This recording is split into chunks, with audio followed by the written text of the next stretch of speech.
Bonsoir, mesdames et messieurs. C'est une bien triste nouvelle. 2 personnes ont perdu la vie hier dans l'est de l'Ontario, plus précisément dans le comté de Renfrew. Et dans les 2 cas, on parle d'arrêt cardiaque qui serait lié au pelletage de neige. Je vais être retrouvé tout de suite mon collègue Jean-Sébastien. Alors, Jean-Sébastien, ce serait lié à la tempête hier, évidemment. Voilà, Daniel. J'ai parlé avec le chef adjoint des ambulanciers du comté de Renfrew aujourd'hui. Il me racontait que dans les 2 cas, les gens, ce sont 2 incidents séparés, étaient en train de pelleter. Ils ont subi un malaise et des voisins, des témoins se sont rapidement portés à leur secours en commençant des manœuvres de réanimation, mais malheureusement, les 2 personnes sont décédées. Les ambulanciers nous donnent très peu de détails là, quant à l'âge ou au sexe des victimes. On nous dit que ce sont 2 personnes qui étaient âgées entre 50 et 70 ans. Et malheureusement, lorsqu'il y a d'importantes tempêtes de neige comme celle de ce week-end, des incidents, des tragédies du genre peuvent être très courantes.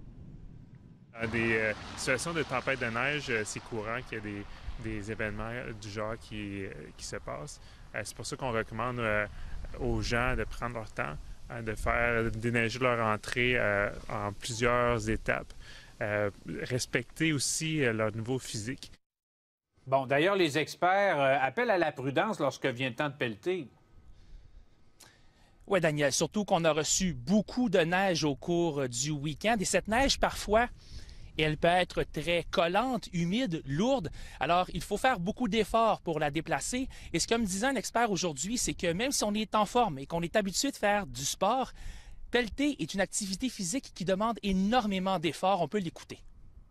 Lorsque le corps est confronté au froid, il a tendance à vouloir tout garder son sang vers les organes qui sont beaucoup plus vitaux. Donc, c'est sûr et certain que ça amène un stress à mon corps de pouvoir fournir cet oxygène-là. Donc, comme tout exercice, l'échauffement devient une des choses les plus importantes lorsqu'on va faire une activité physique. Sauf que le déneigement, c'est très rare que les gens vont prendre 5 minutes pour pouvoir s'échauffer, pour améliorer la vascularisation, améliorer la circulation sanguine et donc préparer le corps à l'effort qu'ils vont subir.